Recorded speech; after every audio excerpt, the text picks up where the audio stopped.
Ladies and gentlemen, con-goers and car drivers, we're on our way back from Funkay Town in Knoxville, and we figured it's time for another episode. My name is Jared, and I've got a car full of wordsmiths. With me today, on the mic, Anna.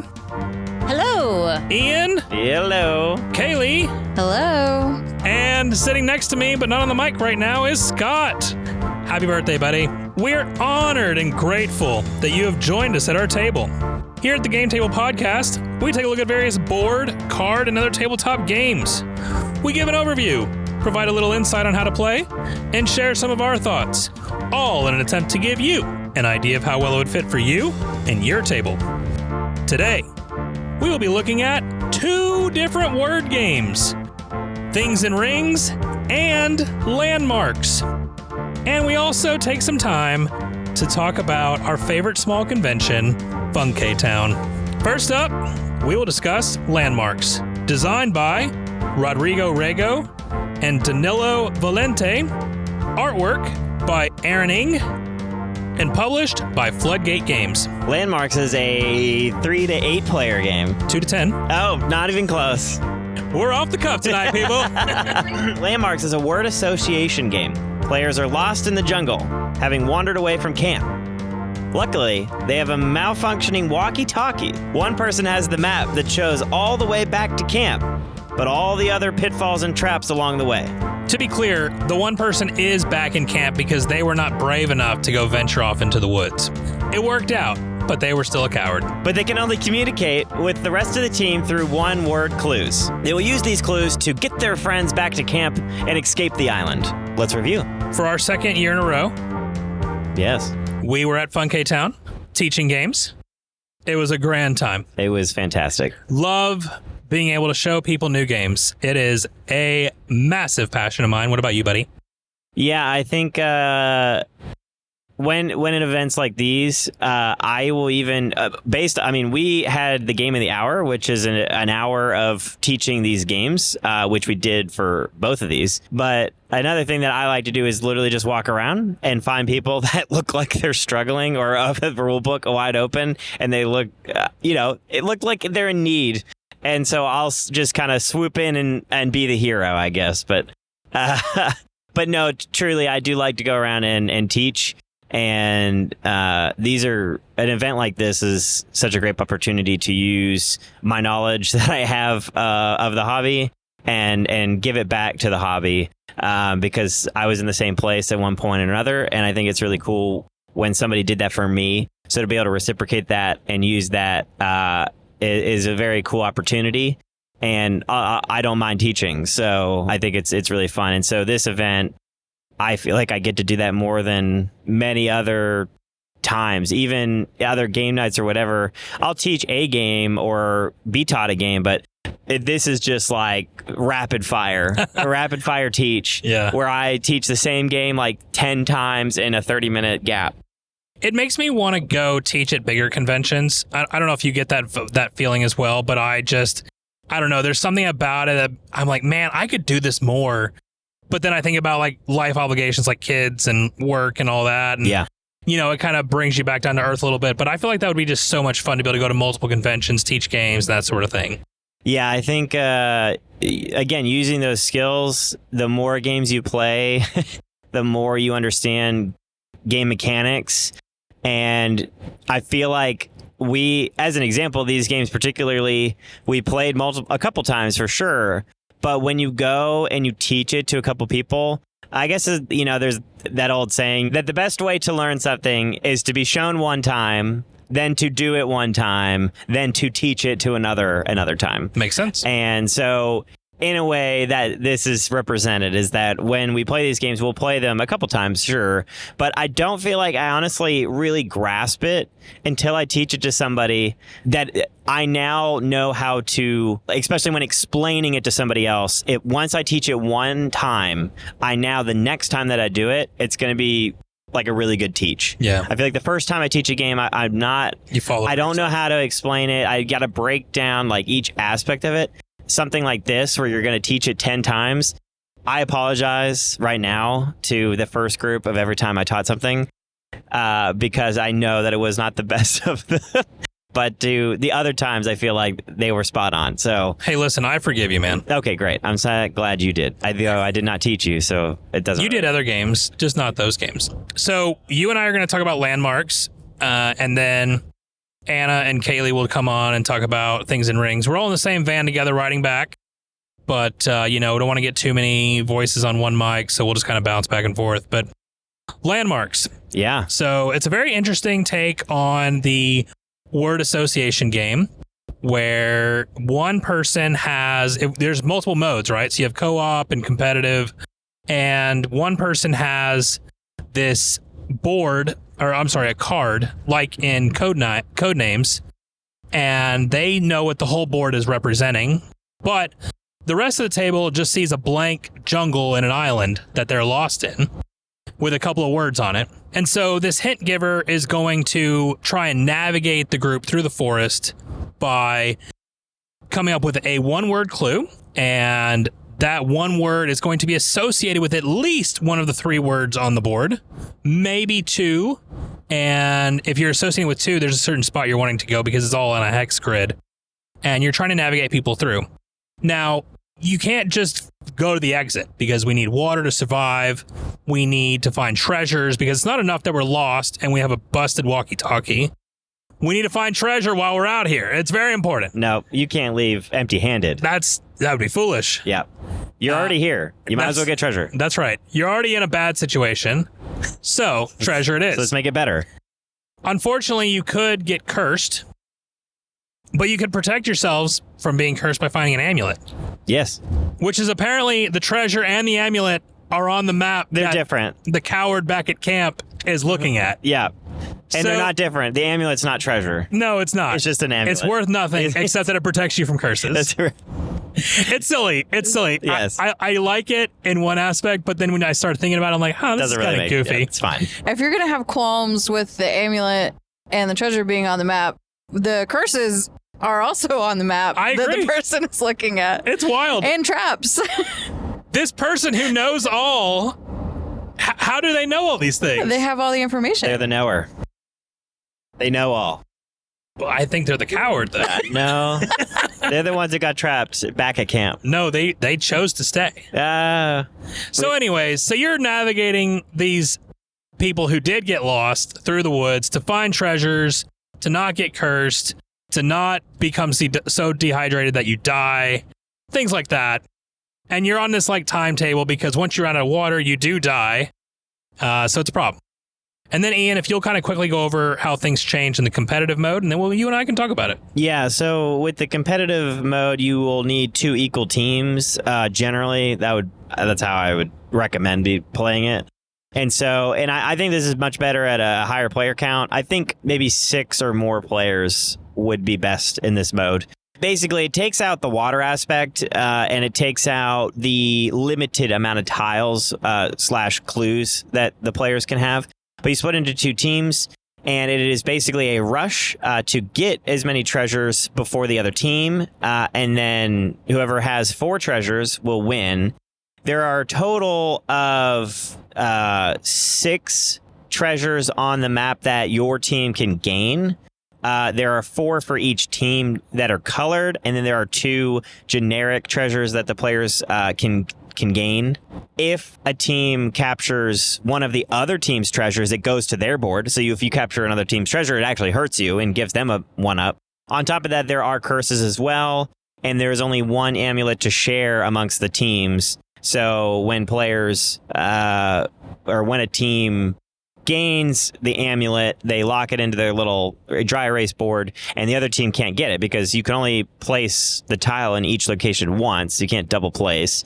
And so it is a nice little rush to get those treasures. I found in these games that it was very fascinating to see the teams really struggle on not sharing a clue they got to the other team's treasure.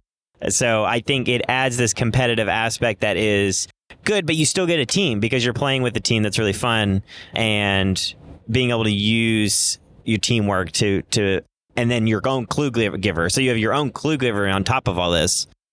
So it's not just like one clue giver for everything. It's now you have 2 clue givers and two teams. So I think you and I have the same consensus that if you have a lower player count, somewhere between 2 and 4, and you want to bring this out, I would play cooperatively. And if you have a big group, I would almost exclusively play this competitively. yeah. Okay. Yeah, I think, yeah, absolutely. What it seemed to be is any player count over 6, it seemed that the players didn't have as much of a voice. Yeah. Because you are drowning it out by the amount of people deciding.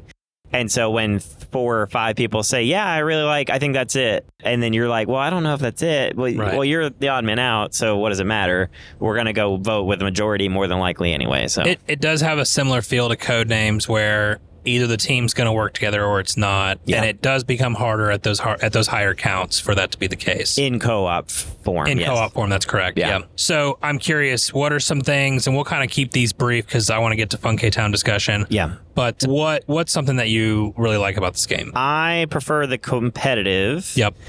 The co-op is fine. I don't know. I think it shines in the competitive setting a lot more. I don't know how much I would ever play the co-op. There's just better games. But the competitive is unique in its own right. And it basically, if you're playing with a team of, if you have 10 players, you're playing with teams of 5, but you separate and one more player from that entire pool to be the clue giver. So now it's a team of 4. And I think 3 to 4 players per side is a really good mix of being able to have good discussion on where a tile would be placed, and the word that the clue giver is giving can target it to the 3 players over like 7. And so I think it's a really good opportunity for good teamwork, but also you're trying to work quickly. And so you're trying to compete with the other team across from you and not gain their treasures, but also find treasures faster than them. And so I think it's a really neat idea. I mean, you don't see in games like these. You see cooperative word association games, but this is doing it in a different way, where it adds this cooperative competitive version. And I really like that. Yeah, for sure. I think I want to add on to the competitive side of it that we saw this weekend, which I loved seeing it this weekend so much more than I loved us playing it at home. Getting to see people really get into it because of the competitive nature of gamers and just when they sit down at the table. I think there's like a cool activity puzzle aspect when you get into a co-op word game, but there's something missing. Like you get to the end, you're just like, all right, that was cool. Yeah. But with competitive, it's drawing in something for you without the game, and it gives everybody an incentive to want to win because it's like, oh, I want to be able to show them that we can do this faster than them, and we can find this thing faster, and we know our words, and and there's extra level of thinking for the clue giver because you're navigating around the other team now instead of just here's this word that obviously needs to go right here. I think, and there's not a ton of team games that do it well, I guess, is what I'm getting at. From a competitive standpoint, is that when you separate a group that may know other people on the other teams specifically, is that you are bringing this edge of competition that is different. And so now you're like, because as an example, I had a table of 8 sit down, and most of the table knew each other. And so we played cooperative just to kind of give them a feel. And then I was like, all right, y'all, I'm going to throw a nice little twist here. I'm going to split the table in half. And so literally they sat in a perfect 4-to-4 ratio. So it was perfect. I was like, all right, we're going to split it right here down the middle. This team, you are now playing, these players, you're now playing against them. And these are my 2 clue givers, and here you go. And so it was to almost there was the shift in attitude change. You're like, all right, we got to beat them now. Yep. And so for a team game, it just in general is a good opportunity to bring that competitive edge, that just to really just try and beat your friends. And it brings this collaboration that even just regular cooperatives don't. Because now I almost feel like you have more to play for. Yep. And again, it's all for the fun of gaming, but you're like, okay, I want to beat them. I want to beat the race. You want to win the race. Yeah, so absolutely. I think this adds that other cooperatives or word games aren't going to, and even in Codenames, in my opinion, you are trying to beat the other team but it doesn't have that race. Sure. So to me, I don't feel that race like I do in this. I do like as well, I think something that draws me in is the concept behind the game. Because I think with Codenames, it's just very clearly, it's just a word game, right? Right. Like you're just trying to put words together. Yeah, we're spies, kind of. Kind of. Not really. No, we're not. I mean, whatever. But with Landmarks, at least you're attempting to throw a little bit of theme on there to kind of be like, hey, you're lost in the woods and this weird. And there's an island board. It's a map. It's a cloth map. It is, yeah. Yeah. And the cloth map is cool. I do like that. And the fact that your tiles are all dry erase so that you're always using different words instead of just the ones that come in the box. Yeah. And it gives a lot more flexibility for the clue giver. I like those things. I think that that's a really cool aspect. The concept really drew me in once I really kind of understood what we were doing. I think it is, we kind of joked at the beginning in the how to play about, the fact that this clue giver has all this knowledge, even though they're one of you in a lot of ways. But if you can get past that, I do like we're lost on an island. This one person's trying to walk us out. I think it's cool. Yeah, absolutely. I will say, I think the game is fine. It is a word game, so if you really like word game association games, or if you really like word association games, you're gonna like this. I think that it's a little unique. It offers lots of modes, but it's still it's a word association game, and we have a lot of those. Despite the fact that the theme and the concept do change it up a little bit, I didn't feel like, I don't know, it didn't once we got from the concept of playing to actually playing, it didn't really draw me in that much, especially on the cooperative side. The competitive side, I was in on it. I was like, okay, do I even need Codenames anymore if I have this? Because this brings a new element, and for a lot of players who are in the hobby, they're kind of bored, they're kind of burned out on Codenames. So this gives a fresh feel for a competitive word association game. Yeah. I think that if this game was only the cooperative version, that I would have really no need for it. Or interest. I think the theme is good enough that I might have interest. After playing it, I would not. That's fair. I would not. Once I played it once, I would be done. Not interested anymore with the cooperative version only, because I think Codenames does it better if we're just doing a word association. And then I really like Decrypto, which is another one that's a word association and kind of the mystery and similar. It's a similar game, sure, but I think those do it better. So there's no reason for me to have it if it's just cooperative. The competitive version is where this shines, and you have a race that you're playing against another team. And not that these other games don't do that as well, because you have a clue giver, you have teams. So it's like, I guess it's the same, but this is just doing it in a different way. And I don't even know. I don't know why it's different, because really, if you think about it, it's just getting words faster. But I guess there's a trail. It's not about getting, that's what it is. It's not about getting specific words necessarily, right? Like on these other things, is that like you have a word card and that's it that I'm trying to get. It's not about getting the word. It's about getting the locations on the map right. And the clue giver uses words to guide their team. Right. And that's very different. You're guiding your team along this path. And that's different than just guessing words correctly, in my opinion. Sure. And so there is this rush to trek the path faster. So, yeah. No, I think that's fair. And I do like that there's a little bit of a twist there. It does play quick, too. It's one of those things where even competitive, cooperatively, like there's only so many tiles that you're working through in the co-op mode, and you're racing as quick as you can in the competitive mode. So it doesn't really drag. And again, like you said, having that, we're not just using words for the sake of words, we're using it to navigate, does add a nice twist to it. Yeah. The only other con that I have, and I think it is enjoyable, and I think it's something that a lot of people could get into. We saw that at the convention, actually. Yeah. So I'll just go ahead and say that. Getting 10 people around the table is tough. Yeah. No, absolutely. To see this little board. I think the cloth is cool, and the tiles on top of it, that's fine. But like, man, that's a hard ask when you have 10 people surrounding one table. Yeah, I would say, that's true. Because then on my side of the table is upside down. Yep. because the clue givers really need to be face up because they have the north arrow, and so when you're like looking at the little card, you really need to know. So that's the issue there, and so that makes it challenging because you want to be able to see. But if you're on the other side of the table, the words are upside down, so you're just asking the entire game. Like, hey, what is that word? Especially like my handwriting sucks. Yeah, so like I know people are like, yeah, okay. Thanks for that. But the other players are trying to find like it's challenging. I would also say the competitive version is a little bit longer because now you have two people trying to think of clues. Sure. And the challenge is that when somebody else adds, you could be like, okay, my next turn, you could come up with a list. I have 3 words for the next 3 turns. Well, the issue is when they place a tile, it's on the shared board. So therefore, now you can't use that word. It's going to guide them right to the other team's treasure. So there's a little bit more thinking in between turns, and so it takes a minute. And so you just got to be mindful that it would take a little extra. The co-op, we played a game in 10-15 minutes, where the competitive was a 30-minute game. So I think it doubles it potentially, depending on how well you do or how well the teams do.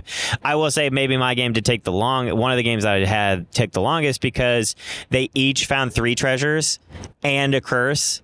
And so then it was like in the last stretch, like they were both trying to get that last one. So it was a close game. Yeah. All right. What are you grading this thing? On the scale of word association party games, I think it's on the competitive version, I would say it's like an 8, but on the other version, it's like a 3. So wow, that's okay. I think it's a very fun like party word game. I've burned myself out on Codenames, so I'm not a fan, and I don't play word games. Sure. So I think I like this one. It's good. I'm surprised by the 8, but I understand the scale is shifted to be more on the word association side. Yep. I will split as well. If it's just co-op, I'm actually in agreement with you. It's like a 3. Well, I feel like 3 is harsh. We'll say a 4. Yeah, I don't like it at all. So it just doesn't do a lot for us in our group, and I don't think that it really gives a real feeling of a payoff at the end. But the competitive mode, this is the thought that I missed earlier that I was going to add, it has different levels of difficulty for both competitive and cooperative, which I do like. And so having the different flexibility for the competitive really adds a little bit to that. I would give it a solid 7 because it has the competitive mode built in. So I don't even know if it's fair to say the 3 and the 4 because you do have the competitive built in. But if you're looking for just a co-op experience, that's why that split rating is there. All right, now let's discuss Things and Rings, designed by Peter C. Hayward, artwork by Snow Conrad, and published by Allplay. And we'll hand the mics over to Kaylee and Anna. Things and Rings is a word logic deduction game where players have word cards in their hands and are trying to place the words in the appropriate categories, the rings. The catch, only one person, the knower, actually knows what the categories are. Players have to guess and then try to figure out the categories based on if the knower leaves their cards in the category they are placed or moves them to a different category. The goal seems simple. Get rid of all your cards. But don't be lulled into thinking that this is a simple game. This one is a real brain burner. Now, Anna, Kaylee, y'all were both in the room with us teaching tables. Anything you want to add to either teaching this game or just games in general? I can add something about teaching this game. I taught with you all last year at Fun K-Town. Like Jared and Ian, it's always a very thrilling experience. Like you just feel so alive to get to bounce back and forth between the tables and introduce just huge amounts of people to this new game and see them enjoy it and help them troubleshoot it. The rest of the weekend, I was looking for people who had questions, and I remember we were playing a really complicated game, and there was a person, a table sitting next to us, and they kind of gave up on a game that I love because they couldn't figure out the instructions. And so I think the ability to be able to teach a game to where people can understand and ask questions instead of just reading a rule book is a real gift, and I love being able to do that. And particularly with this game, I think you can have a really bad play experience, and it can mess it up for you because if it's too hard at the start, then people get really discouraged. Or you can have a good play experience, and I think the teach is a big part of that. teaching this one specifically, well, first I'll back up Anna and say that it was a very unique experience and a good way to meet people and navigate different table dynamics and just see how different people are going to play different games. And yeah, give them like a support system for their first time with a game. And I really enjoyed doing that. With Things in Rings specifically, I was worried about teaching this, if I'm honest, because I hadn't been exposed to it for that long. And the first time we practiced, it seemed like people were getting very irritated with themselves very quickly. And so I was like, oh no, I don't want to be at a table where a bunch of people are suddenly down on themselves, especially, with my podcast where I talk about people's feelings. I was like, However, the experience teaching it actually ended up being really great. And I don't know if that's credit to the players that I had or the setting or just everybody's attitudes being at a game convention and being extra excited. But we had a great time, and they learned it really fast, and they even had one start because the knower has 3 cards they get to place to start, and we had one start that gave no clues as to the blue for 12 turns. Like, too many, multiple rounds around the table, and nothing landed in blue, and we powered through, and it was okay. So I actually really enjoyed it.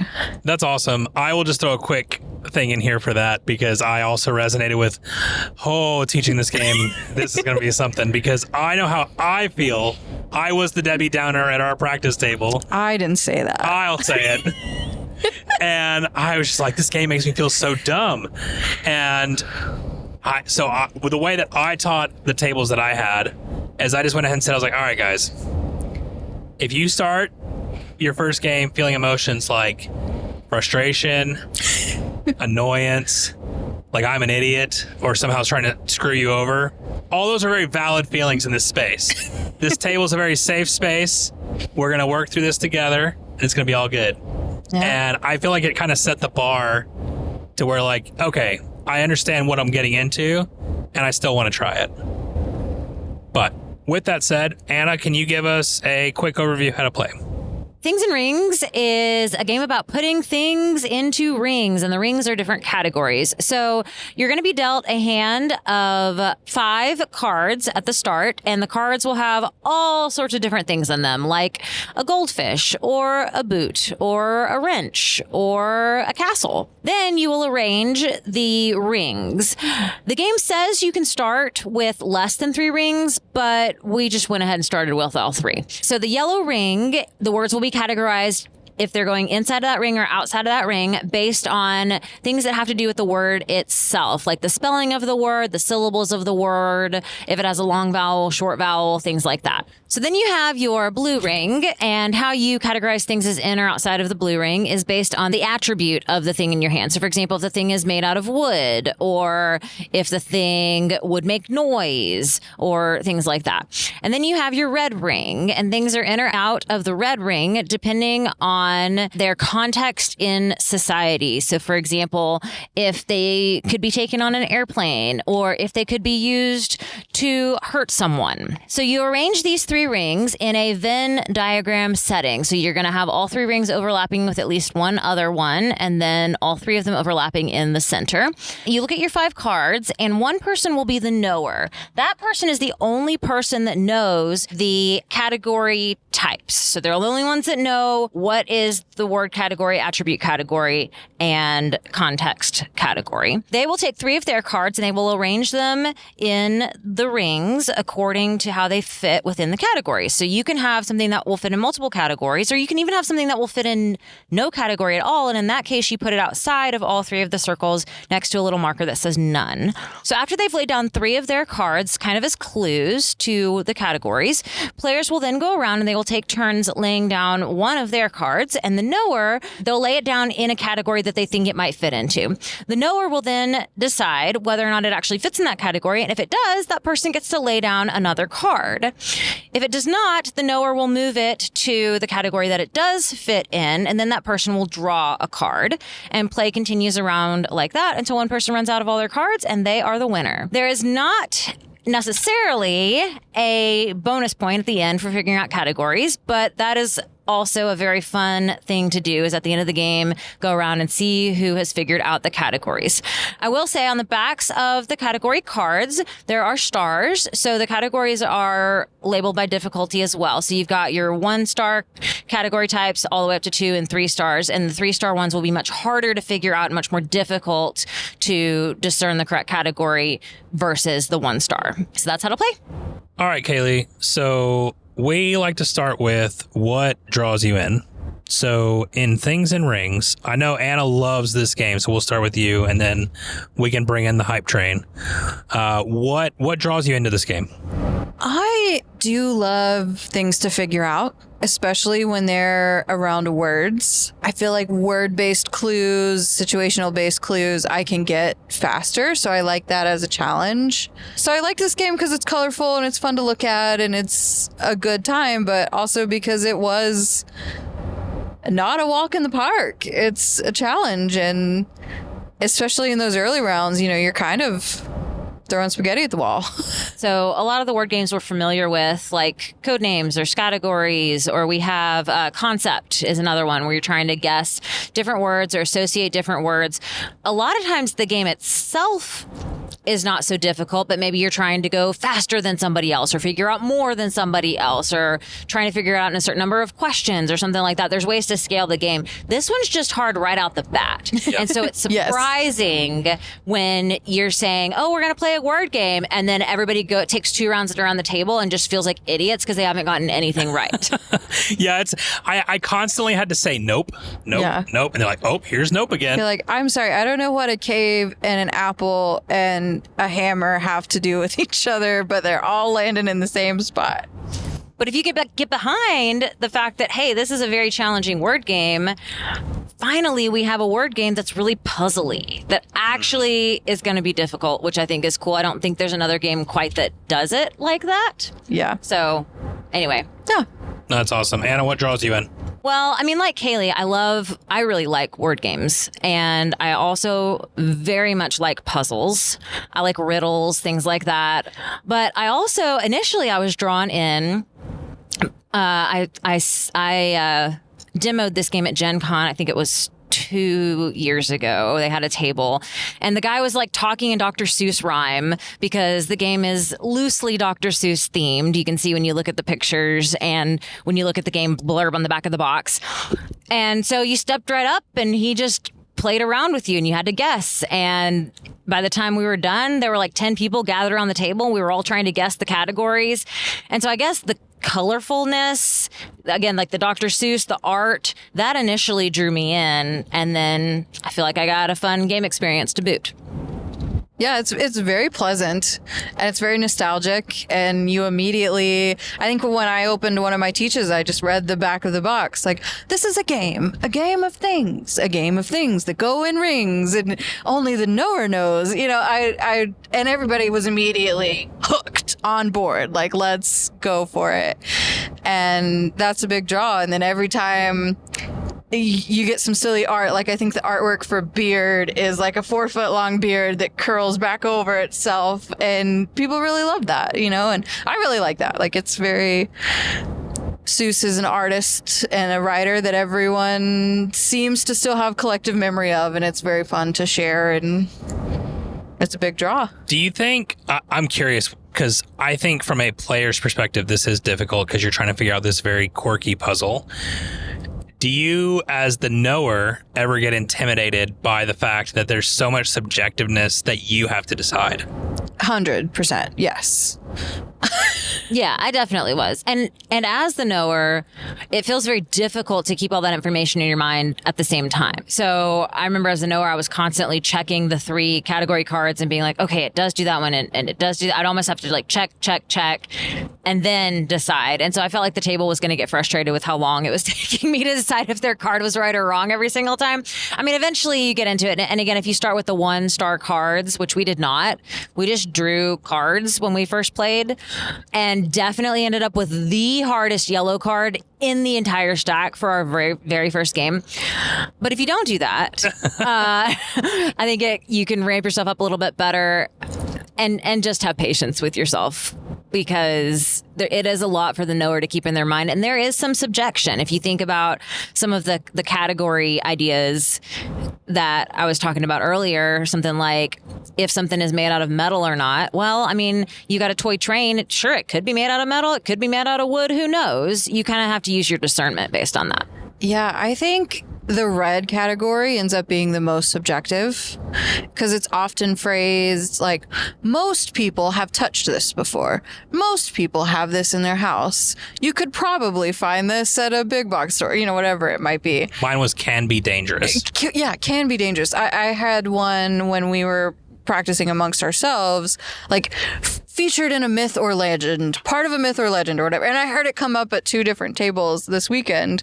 And that was a wild one for me because you're like, okay, well, are we counting fairy tales as myth or legend, or do we only get to do epic Viking poetry like Beowulf? Like what are we talking here? So I think when we played that, my red section was all over the place. It was apples and dragons and swords and worms, or like a mouse or a lion, because I think I was thinking of the Aesop's fable of and so that's very subjective. But if I might add, I think seeing the knower struggle helps the placers feel more relevant, because when the knower gets that look on their face like no, I think it has to go here. Like I think it does have a calming effect for your players. Yeah, no, I would agree with that. And I had multiple times where I had to Google something during my teach. Oh no. And they loved that. They thought, oh, okay, he's like actually really struggling here. And it became a thing where one of the players would stare me down every time they went to go play something somewhere. Like I became the villain, and it was great. Daring you to move it. Yeah, go ahead, touch it, see what happens. Go ahead. Oh my gosh, love that. So I'll say another pro of the game, I guess, and another thing that sets us apart from other word games is I think a lot of times in word games, if you get it, then you've just got it.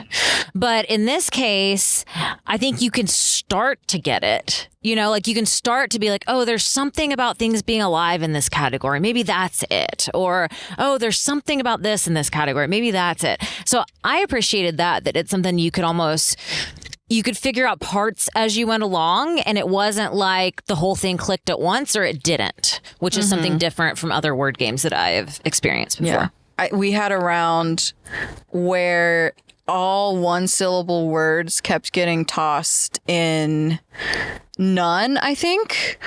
Like they were just they didn't qualify for anything. And so then the first person to throw down a 1-syllable word, and I think it ended in the dead center. It ended in all 3 rings, and the table just broke for a minute because we were like, wait, no.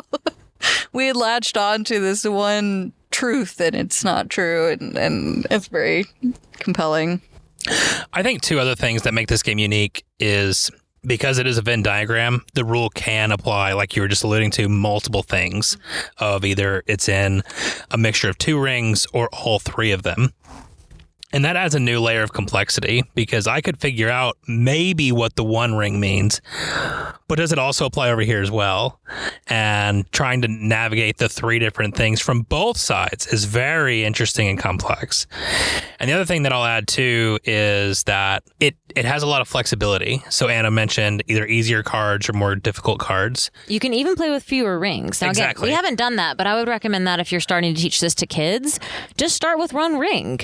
And then you put things in the ring or outside of the ring, and they get the whole concept of this categorizing based on attributes. And yeah, Yeah.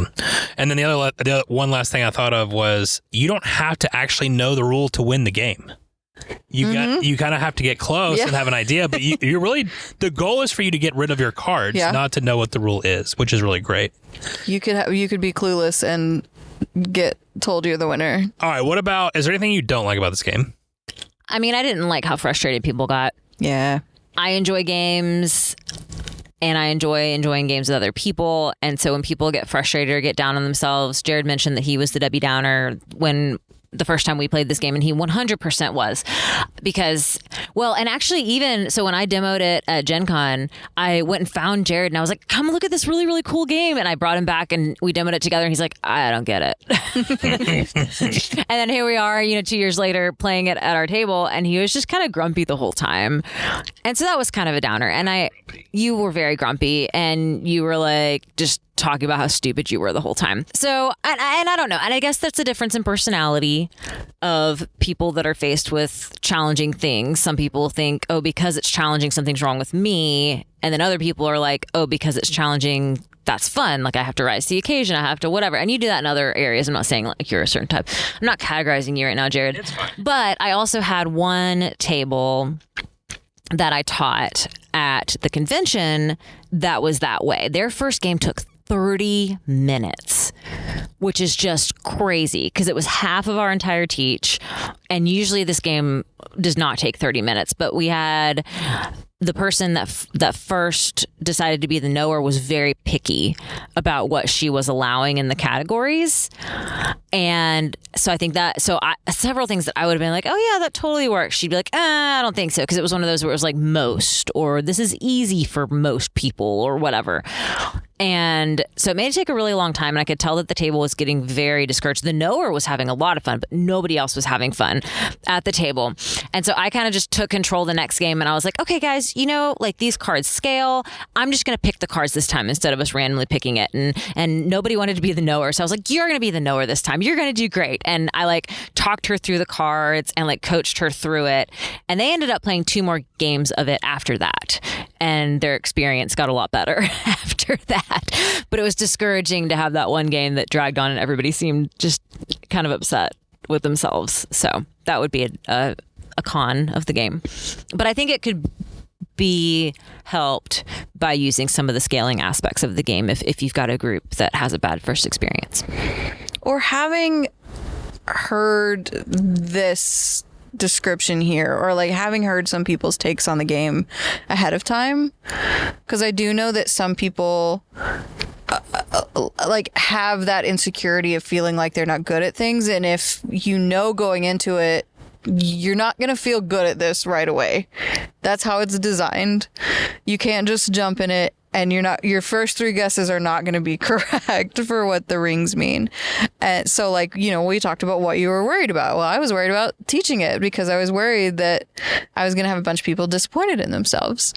And then the knower that might be overly stressed on their side. So, if you have a way to prep yourself to be gentle on yourself, then you can sort of approach it that way. What score would y'all give this on a rating of 1 to 10? And you can caveat it like we did with our game, or you can just do straight up, whatever you want to do. For a gaming group that likes games, I think it's like 7.5, 8. I think it's a really good one.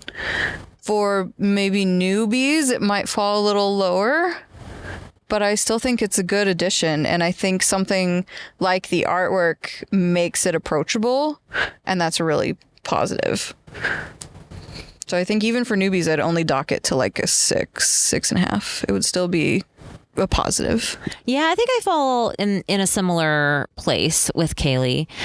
So we don't review a ton of party games or even word games on this podcast. And I don't really think it's fair to compare a party game necessarily to like one of my favorite games, Terraforming Mars, which is just very strategy based. So I feel like I've got to take it in its own category as a party game. And if I take it as a party game, it might be one of my favorites because it feels like a party game. It feels a little bit more social and conversational, and you can get like tons of people. Sometimes I feel like party games are just kind of annoying, and this one feels like a party game that isn't annoying. So I would give it maybe like a 9 if I'm comparing it just against party games itself. I'm trying to think about like if there's any other party game I like better than this one.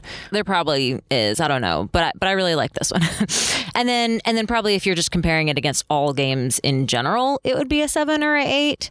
And that's because I would probably only get it out with people that I knew that did like party games. If I had big groups, or if I had mixed groups of people that were, some were gamers and some were not. If I've got a group of 4 gamers, we're not going to play this game probably. Okay. Does that make sense? Yeah. So I would give it a 7.5. I don't like docking games because I'm not good at them, and this game stresses me out because I'm not good at them. But it's not fair to then penalize the game for that. So despite the stress that it causes me, I acknowledge that it is a very well done design, and I love that it gives a different way of playing the word association game structure. Awesome. Well, hey, thank you guys for jumping in on that. We're going to spend a couple minutes on Funke Town, and then we'll wrap up this episode. So in a second, I'm going to ask everyone to share their favorite game and maybe like a couple sentences on what a great time you had at Funke Town. Scott and I got to be on Table Topics with Haley next week. And so if you want to hear more about our experiences, please feel free to go check that out. And I'll just start. And I think this is everybody's second favorite game of the con is what they're going to say, because we all loved a new game that was debuted at Funke Town from Bezier Games. It is by Ben Rossett.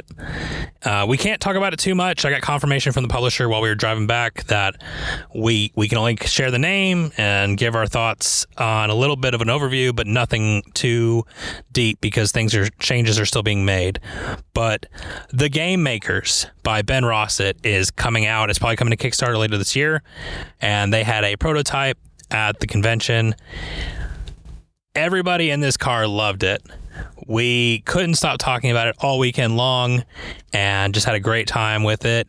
It is about board game manufacturing, and they are bringing in actual board games for you to make. I think I heard over 100 different publishers and over 400 different titles, and they're talking about ways to add in even more, which I think is really cool, and I can't wait to see what they finalize with that. But for everybody else in the car, if we could just take like a minute or two and just talk about Game Makers, the other favorite game that you had, and then maybe a thing or two that you liked about the con, and then we'll wrap up.